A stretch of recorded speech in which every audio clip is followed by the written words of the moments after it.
So in this video, we're changing up the living room a little bit. As some of you might know, in that corner was an ADA 45p, and because of water changes and other stuff, it was easier to put it all upstairs. But I think we deserve something beautiful in our living room, and we're gonna swap that Monstera for something else. And this is what we're gonna replace it with, a rainforest vivarium.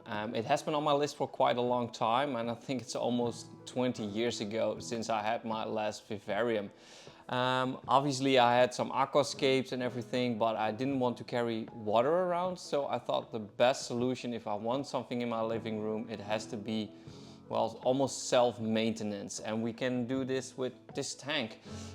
You cannot see it from this far away, but the thing is, this tank needs a lot of love. We really bought a fixer-upper, and because this is a tank from one of the most famous vivarium builders here in Holland, I think we need to give it the love that it deserves and bring it back to the state that it was. I do need to see if everything is still working, and obviously we need new lights, we need a new misting system.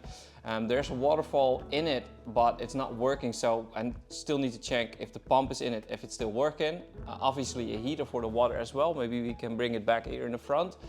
And I can name a ton of things that we need to change. So without further ado, let's get started with the build.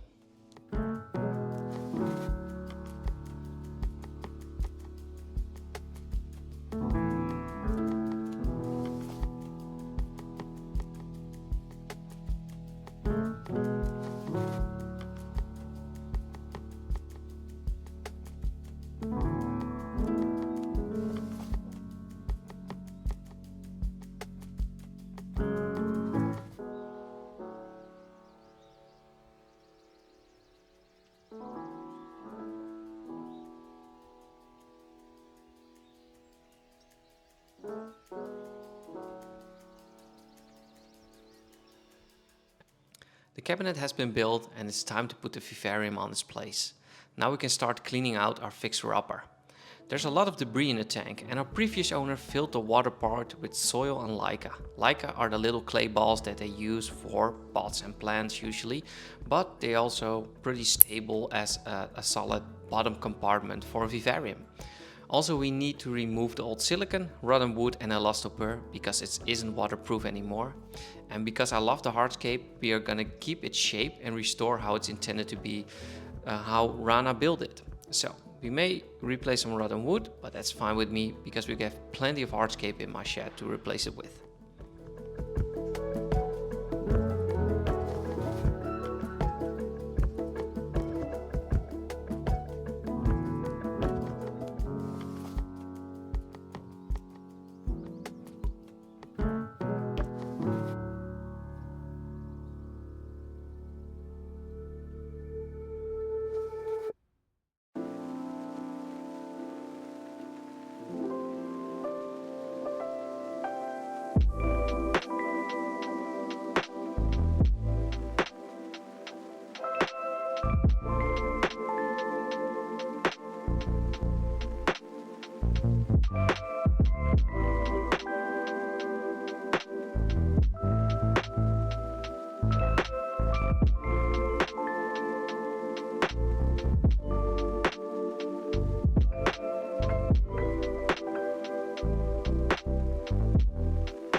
So as you guys can see, we cleaned out the front where the water should be.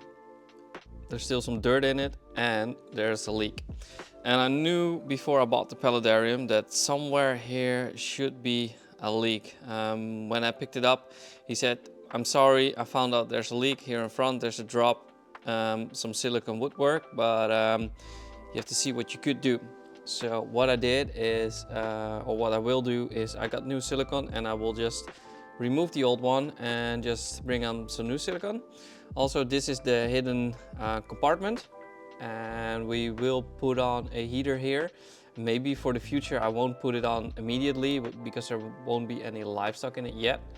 and also there will be a pump here, and I will be connected to that hose. And the other hole that you see there, the tube is going all the way on top. Let me show you guys. And it's coming out there. So the wires will go through that. And also I needed to figure out what a waterfall is, because if you look at it, I had no idea where it was coming out. So I blew some air through this hose to see where it's coming out. And if you look really close, and I have to, sorry for the shakiness, but it's coming out of there. So I will remove all the old material and some wood, and the water will come down here. Here's a compartment. This will overflow as well, and then we'll go in here.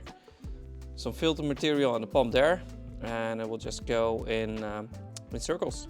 So I think everything is sealed off. I just will put some more silicone on it, but that's the plan for now.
To the next step. As you can see, I already cut out a lot of the excessive material that was, I don't know, hardened out too much. So we're going to replace that with some new expansion foam first. And yeah, like I said, I cut it all out, so it looks way better. I put back the fern root back on the wall with some silicone, and then we're going to try out this new pump. This is the pump that I want to use, or I'm going to try to use. So I'm going to put it in, test it, see if the waterfall works, and if the waterfall goes the way I want to. Otherwise I have to spray foam this reservoir here again, which could do as well. And I'm also going to look for some more wood to put in as well. We also got our new heater in. I'm going to put it in a compartment. I don't know if I'm going to put it on yet, but I just wanted to be here also. And yes, we have to cut off the plugs to put it through the connection rod. So yeah, let's go further with the build.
So I showed you guys the tool that we're gonna use, and I hope I can zoom out a little bit.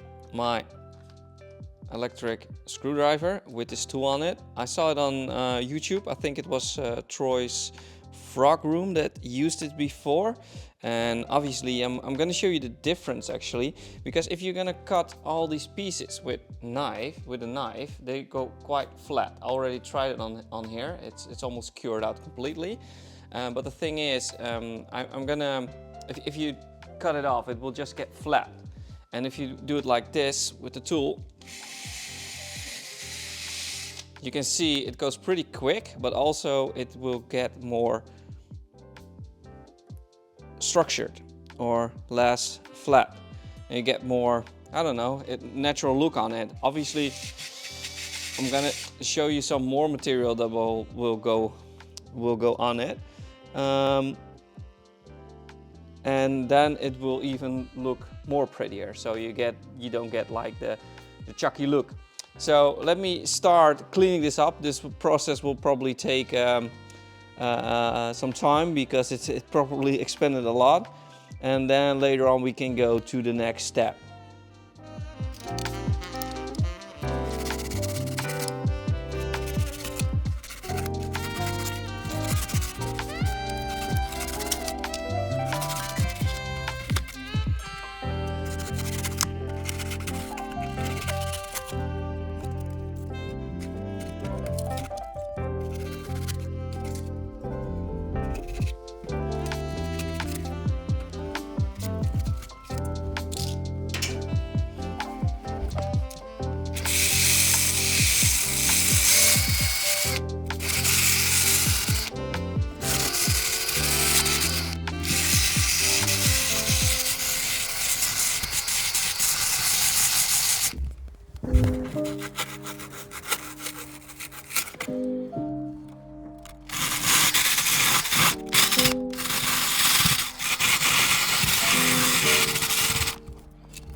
So now that we are ready with the spray foam and making texture, it's time for Elastopur. Elastopur is an adhesive, so when it dries up, it's fully waterproof and not dangerous for any animal. We mix the material with a color pigment and paint it on the places that we want to. But we have to act soon because the working window that we have with this product is only an hour. So then after we put on the fine peat moss and it will give a more natural look.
So we fitted the wires, they're on the left side, as you can see here, and they're going all the way on the top. Then I fitted the pump. The pump's a little bit higher than the old one because I needed to push the tube a little bit up. But it is what it is. We have to make with what we have. So put some filter sponges surrounding it so it wouldn't get clogged. Also some hair. It isn't too pretty, but it will do for now. Also the heater. I test them both. They're working. And now I think it's time to test the waterfall.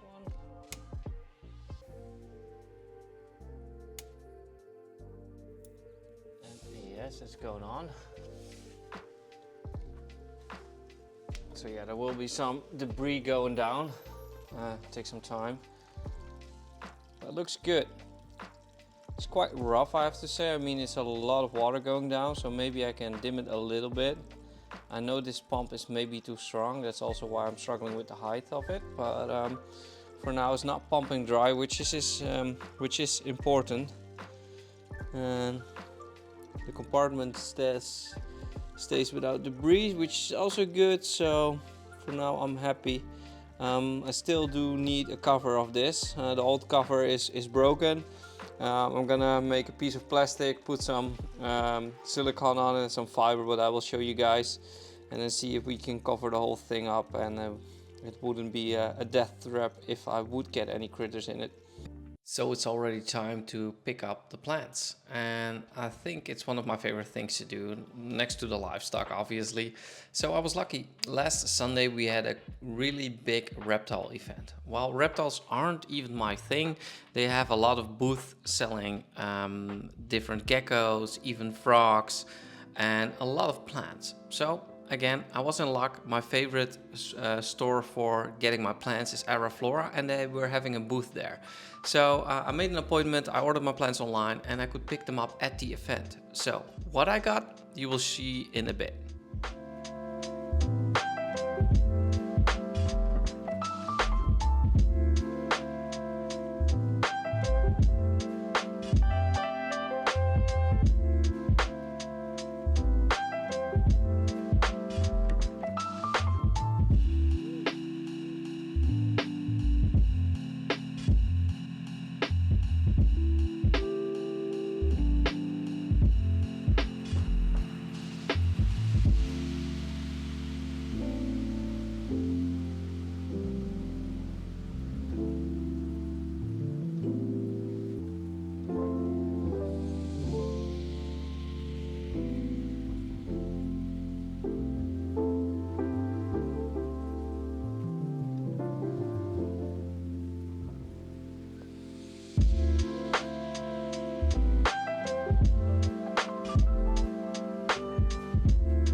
We are already at the end of part 1 of this video, and in the next video we're gonna take on the lights, we're gonna change some plants, and we're also going to add some livestock. So I hope you guys enjoyed the first part of this video, and maybe you can drop a like, comment on my video, or even subscribe on my channel, and I hope to see you at part 2. So for now, thank you guys for watching.